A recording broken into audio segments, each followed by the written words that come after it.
너희 모든 사람에 관하여 내 하나님께 감사함은 너희 믿음이 온 세상에 전파됨이로다.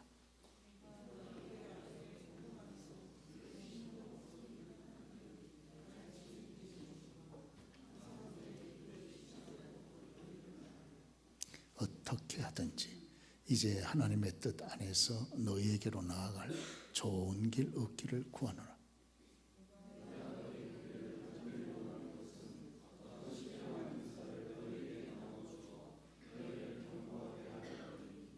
이는 곧 내가 너희 가운데서 너희와 나의 믿음으로 말미암아 피차 안위함을 얻으려 함이라.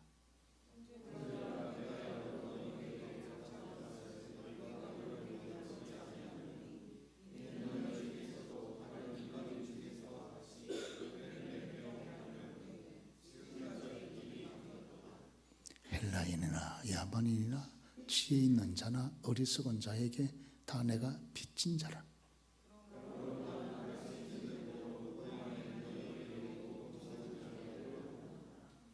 내가 복음을 부끄러워하지 아니하노니 이 복음은 모든 믿는 자에게 구원을 주시는 하나님의 능력이 됨이라. 먼저는 유대인에게요 그리고 헬라인에게로다.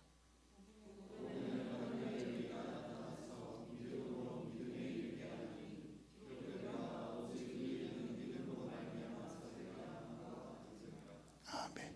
오늘 신년 1월 둘째 주, 복된 주일 아침 시간에 저는 신방의 복 그런 제목으로 잠깐 말씀을 전해드리도록 하겠습니다. 아무래도 내일부터 신년 신방이 시작되기 때문에 먼저 하나님 말씀으로 저와 여러분들이 또 이렇게 준비하는 것이 복이 되겠다 그런 생각이 들었습니다.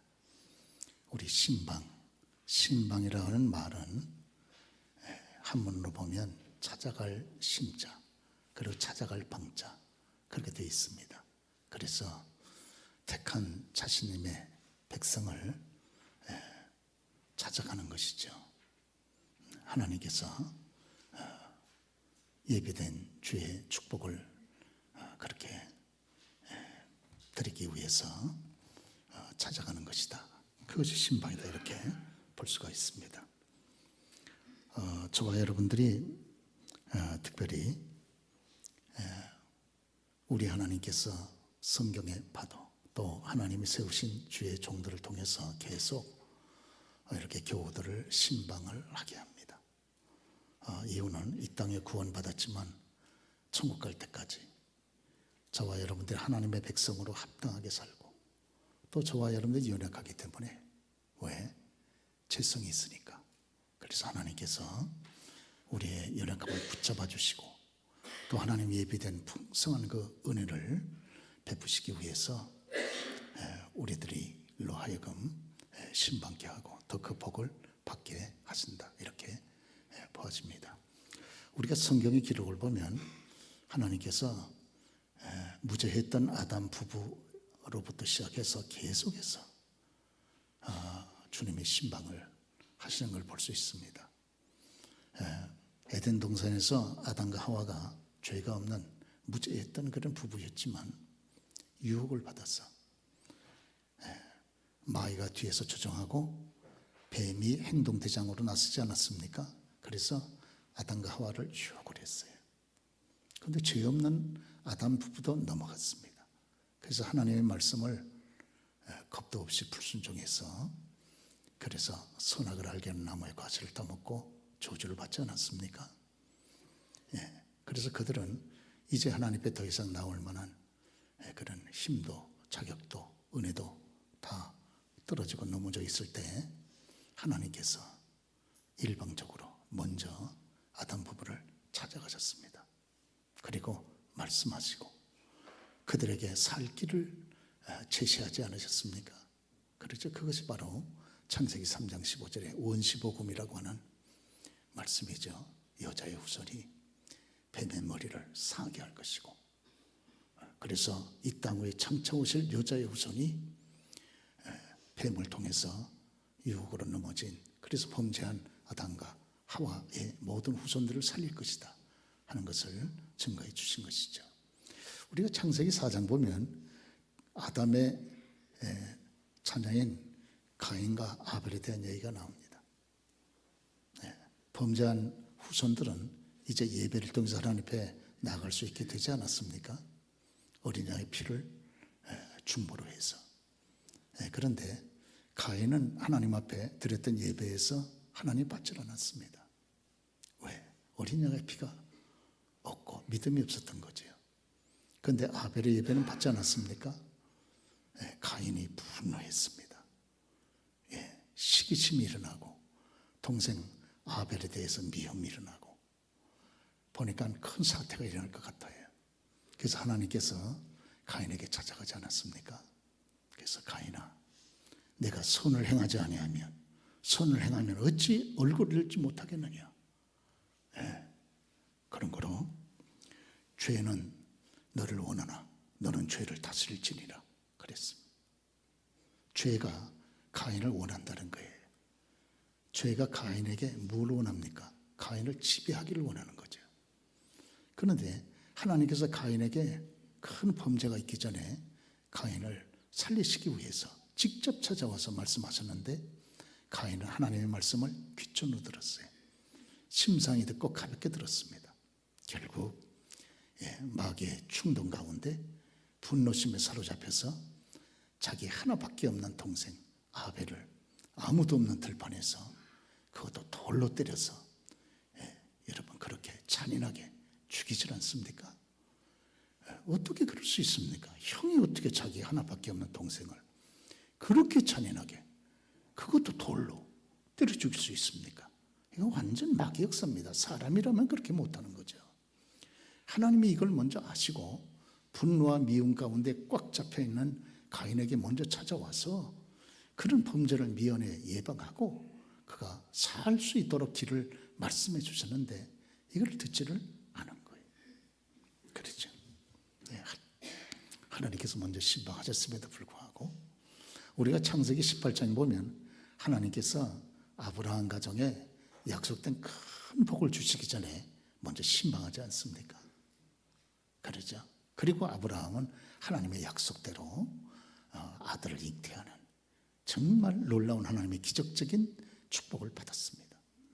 우리가 창세기 19장 말씀 봐도 롯이 멸망의 도성 소돔성에서 마지막 죽기 전에 하나님께서 천사들을 그에게 보내셔서 신방하지 않습니까? 그리고선 멸망당할 소돔성이 불과 유황으로 잿더미가 될 때 함께 잿더미 될 수밖에 없는 그런 상황 속에서 그를 건져내는 장면을 우리가 창세기 19장에서 볼 수가 있습니다. 누가복음 우리가 여기 1장 48절의 말씀 보면 거룩하신 하나님께서 인류의 위대한 구세주 그리스도를 이 땅에 보내실 때 나사렛이라고 하는 정말 형편없는 도시에 살아가고 있는 그런 여건 속에서도 하나님을 경외하는 마음을 잃지 않고 꾸준히 하나님을 향해서 기도하고 있었던 그런 어린 소녀 마리아에게 찾아가지 않습니까? 그래가지고 마리아로 하여금 성령의 능력으로 임신을 하게 하는 거죠. 그럴 때 마리아가 하나님을 향해서 찬송하지 않습니까? 하나님께서 나를 돌보자. 이렇게 큰 일을 행하셨고 하나님의 아들을 잉태케 하셨다고 하나님을 찬송하는 장면이 누가복음 1장 46절에 그렇게 기록되어 있습니다. 하나님께서 지속적으로 그렇게 열악한 환경 가운데서도 그렇게 하나님을 경외하고 믿음으로 살며 그렇게 살아갔던 기도했던 그런 어린 소녀 마리아에게 하나님이 마리아를 기억하신 거예요. 생각하시고 그리고선 인류의 수많은 사람 가운데 이 마리아를 선택하셔서 인류의 유일한 구세주를 잉태케 하는 성령의 능력으로 그런 큰 일을 행하시고 큰 은혜를 베푸시지 않았습니까? 하나님께서 그를 생각하사 여러분 찾아오시고 신방하시고 돌보신 결과인 거죠. 우리가 누가복음 1장 또 우리가 47절 말씀 보면 48절 말씀 보면 세례 요한의 아버지 사가랴가 그렇게 나이 많아 늙었어. 그래서 아들 세례 요한을 출산한 다음에 하나님을 찬양하는 장면이 성경에 기록이 되어 있습니다. 그러죠. 하나님께서 이스라엘을 긍휼히 여기시고 자신님께서 수백 년 전에 했던 그 약속을 기억하셔서 이스라엘의 구원의 뿔을 일으키시고 구세주를 보내주셨다. 그러시면서 그렇게 사가랴가 하나님을 찬양하고 있는 장면을 볼 수 있습니다. 하나님께서 그렇게 긍휼의 마음을 가지고 긍휼히 여기시고 그리고 자신님의 약속을 기억하셔서 택한 백성 이스라엘을 생각하사 그렇게 신방을 하셨다는 거예요. 그래서 구세주를 보내주셨다. 이렇게 말씀을 하고 있습니다. 오늘 우리가 그 성경, 신약 성경의 3분의 2 이상을 사도 바울이 기록하지 않았습니까? 특별히 사도행전을 보게 되면 여기 사도 바울께서 예수를 믿고 난 다음에 예수 믿고 구원받는 게 얼마나 귀한 일인지, 그는 자기 혼자 예수 믿고 구원받은 것으로 만족하지 아니하고 이 예수 믿고 구원받는 이 귀한 사건은 이 땅 위에 인간으로 태어난 모든 사람에게 다 필요한 것이다. 이렇게 확신을 하고 결혼도 하지 아니하고 뛰어난 사람임에도 불구하고 전 세계를 3번씩이나 돌아다니면서 예수 믿고 구원받아야 된다는 것을 증거했습니다. 그래서 이제 제일 먼저 예수 믿고 나서 막 가슴이 불타니까 저와 여러분도 그러지 않습니까? 예수 처음 믿고 나서 막 구원받은 그 감격이 가슴에 막 타오르게 되니까 막 전도하게 되잖아요. 그러죠? 그런데 1차적으로 사도 바울은 자기가 살던 지역이 아니고 아시아 땅 전체를 대상으로 하고 전도 여행을 떠났습니다. 그리고 나서 다시 수리아 안디옥 교회로 자기를 파송했던 교회로 돌아와서 이제 두 번째 또 나가지 않습니까? 두 번째 또 나갈 때는 제일 먼저 1차적으로 나가서 예수님을 전했던 그런 지역에 가서 그 지역을 한번 돌아보고 신방을 하고 그분들이 과연 예수님을 믿는 그 신앙에서 굳게 서 있는가 하는 것을 돌아보기 위해서 두 번째 2차 전도 여행을 떠났습니다. 그런데 2차 전도 여행을 쭉 예수님을 아시아 땅에서 전하는 중에 성령님께서 이 사도 바울의 발걸음을 인도하셨어요.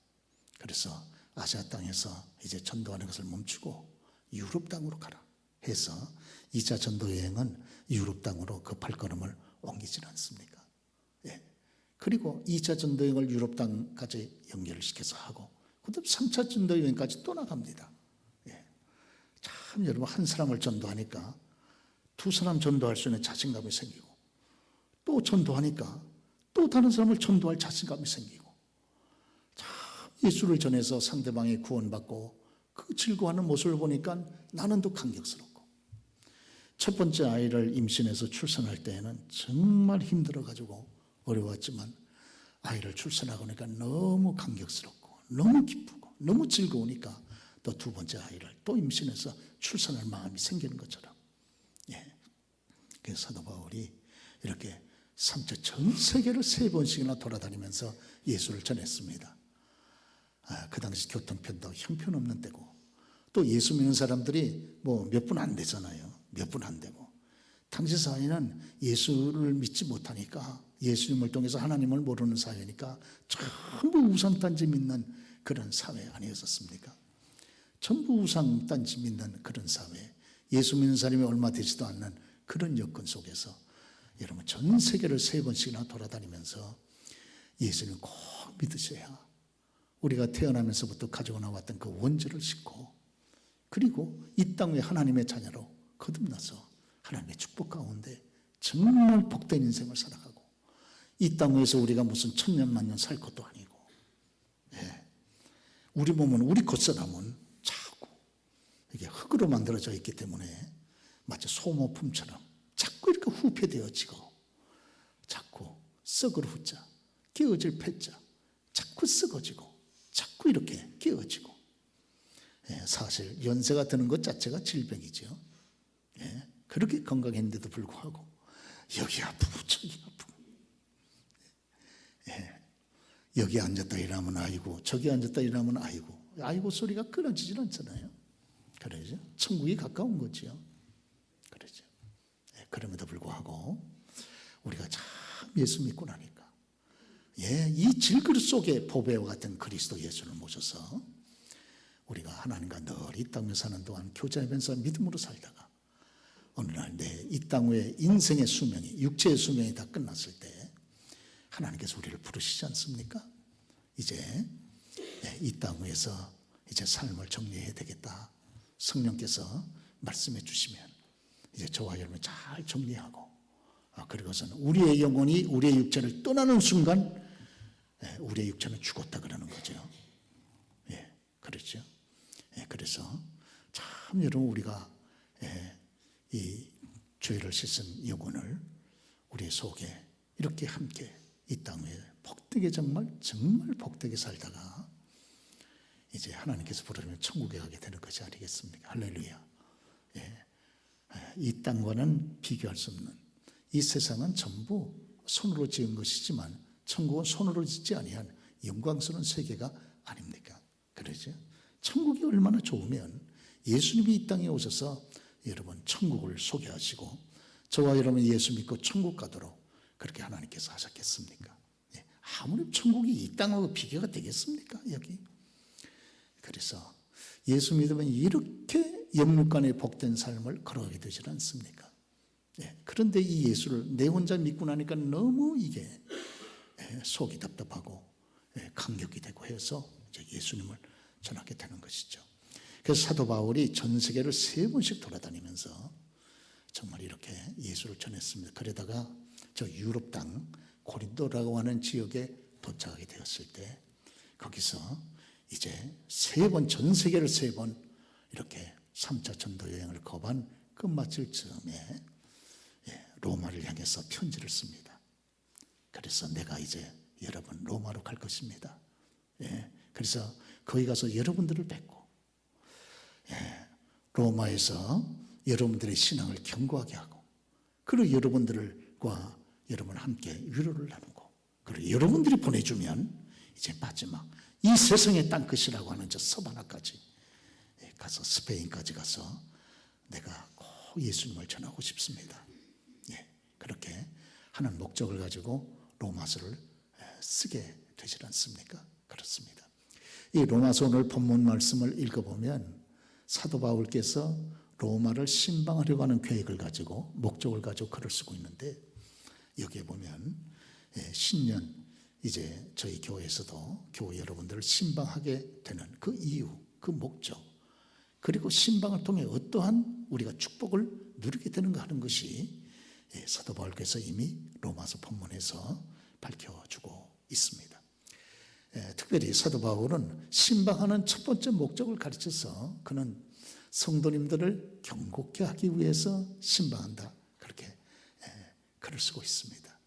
오늘 그렇습니다. 이 땅에 우리가 여러분 이 불신앙적인 세상 속에 살아가면서 저와 여러분들이 죄성을 가지고 연약해지고 흔들리고 넘어질 때가 많이 있는데, 하나님은 때때로 하나님께서 세우신 자기의 종들을 택한 성도님들, 천국 백성들에게 보내셔서 신방시키시는 거죠.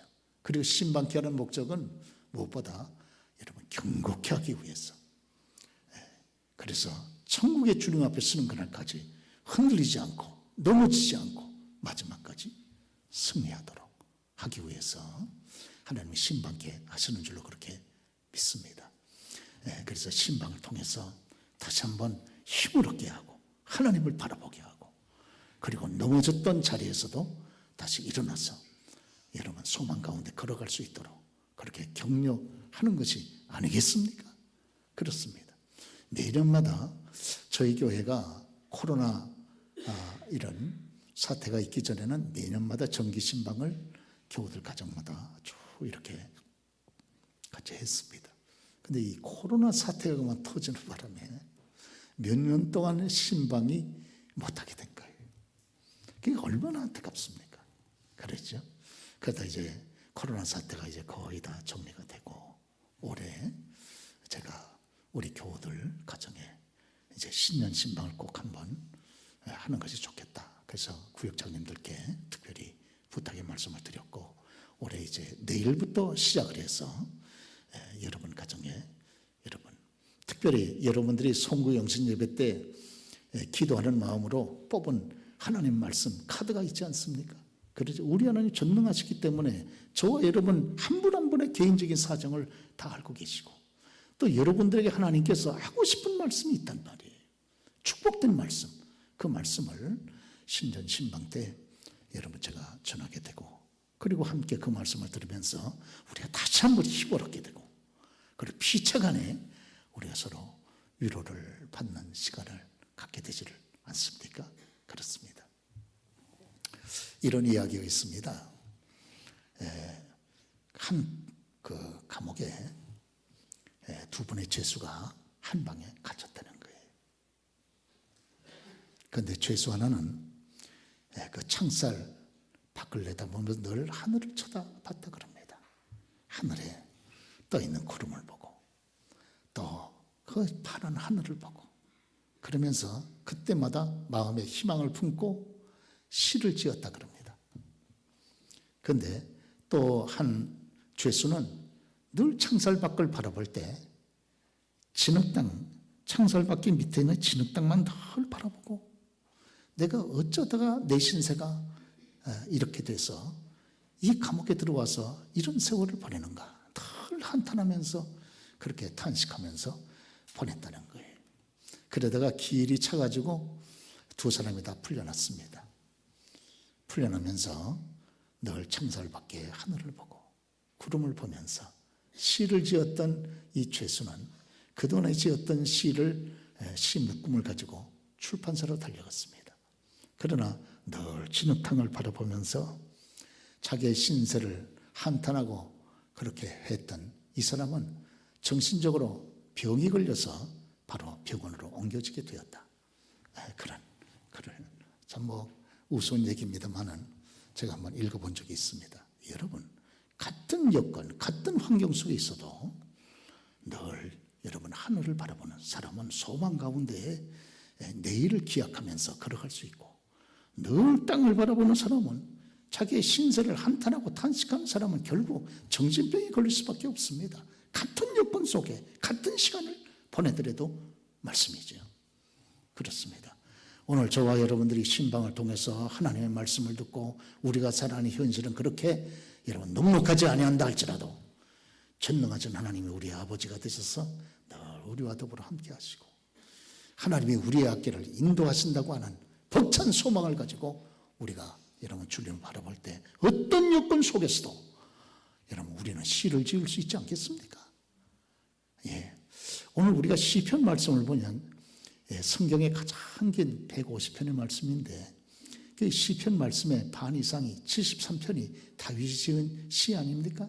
다윗은 욥과 같이 구약 성경에서 가장 많은 고난을 당하신 분이었잖아요. 그렇죠? 가장 많은 고난을 당하신 첫 번째 사람을 든다면 욥기 아니겠어요? 그렇죠? 그래서 저와 여러분들이 정말 감당할 수 없는 아픔을 가지고 있을 때 욥기를 읽으면 크게 은혜가 되는 것 아닙니까? 동병상련으로. 그리고 시편을 읽으면 크게 격려를 받고 위로를 받습니다. 그런데 오늘 다윗은 그런 자기의 비천한 그런 어려운 환난의 역경 가운데서도 그는 끊임없이 하나님을 바라보고 주님과 교제하고 했기 때문에 그런 어려운 여건을 여러분 마침내 이겨낼 수 있게 되어졌고 그런 어려운 여건에서도 끊임없이 시를 짓고 그 다윗의 시가 시편의 73편이나 기록되어 있는 것이 아니겠습니까? 그렇습니다. 그래서 결국은 다윗은 그런 모든 어려운 여건을 극복하여 승리하고 그리고 하나님께서 그를 세워주심으로 말미암아 이스라엘 역사에 가장 빛나는 위대한 인물로 하나님의 뜻을 이루어드렸던 것을 우리가 저와 여러분이 다 기억을 하고 있지는 않겠습니까? 그렇습니다. 오늘 그래서 사도 바울은 여기 로마서를 쓰고 여러분 로마를 신방하려고 하는 목적이 어디 있습니까? 다른 목적이 아니고 먼저 로마에 있는 그런 성도님들 경고케 하고 그리고 당시에 이 사도 바울이 로마서를 쓸 당시가 바로 네로 황제 시대 아닙니까? 기독교인들에게 무시무시한 박해가 시작된 때가 네로 황제 시대부터 시작이 됐잖아요. 막 예수 믿는 사람들이면 전부 잡아다가 다 죽이지 않았습니까? 이런 정말 무시무시한 시대에 여러분, 권력이 얼마나 무섭습니까? 예. 그 정치 지도자가 어떤 사람이냐에 따라서 교회가 일어나기도 하고 넘어지기도 하고 그러지 않았습니까, 여러분? 그러죠? 예. 물론 지난 우리가 코로나 시기에 이런 전염병 때문에도 어려움이 있었지만 특별히 지난 정권에서 우리 교회를 얼마나 대적해가지고 우리가 여러분 여기서 예배 드리지 못하고 그냥 한 3-4번만 모여가지고 온라인 예배 드린 게 얼마나 많이 있었습니까, 여러분? 그러죠? 우리가 지난 코로나 사태 때 그리고 또 그것을 앞세운 그런 시기에 교회가 지방교회가 10,000개가 문을 닫았습니다, 여러분. 그러죠? 권력이라는 건 무섭습니다. 죽인다 그러는데 어떡하겠어요? 이런 참 비극적인 그런 여건 가운데 로마의 교인들이 예수 믿으려고 하니까 얼마나 힘듭니까? 그러니까 이분들에게 강력하게 용기와 격려와 희망을 불어줄 절대적인 필요성이 있지를 않겠습니까? 그래서 사도 바울께서 로마서를 통해서 먼저 로마의 교인들을 격려하고 그리고 본인이 또 직접 가가지고 교우들을 경고케 하고 위로해드리고 그래서 로마의 교우들은 사도 바울을 보면서 사도 바울을 통해서 증거되는 말씀을 통해서 참 위로를 받고 또 사도 바울은 그런 어려운 가운데서도 주님을 섬기는 참 이 로마의 교인들을 바라보면서 참 위로를 받고 그러지 않았겠습니까? 그런데 참 하나 아쉬운 거는 로마서는 복음에 대해서 많이 기록을 하고 있잖아요. 죄, 예수의 피, 십자가, 복음에 대해서 여기 많이 이 로마서가 1장서부터 강조하는 이유 가운데 하나가 로마 교회가 그런 어려운 여건 가운데서도 분열되어 있었습니다. 거기는 유대인 가운데 예수 믿는 교인들과 그리고 로마에 살고 있었던 이방인 로마 교인들과 서로 이렇게 갈등이 있었어요. 그렇지 않아도 어려운 여건에 하나가 돼도 부족한데 서로 갈등이 있었습니다. 유대인 가운데 기독교인들은 로마인 가운데 이방 로마인 가운데 예수 믿는 분들이 여러분 율법을 지키지 않는다고 그렇게 그분들에 대해서 이렇게 좀 여러분 비판하게 됐고 그리고 로마 이방 로마인 가운데 예수 믿는 사람들은 자기 로마 땅에 유대인들 이방 또 유대인들이 들어와서 이렇게 살면서 이렇게 한다고 또 유대인들을 가운데 예수 믿는 사람들을 무시했습니다.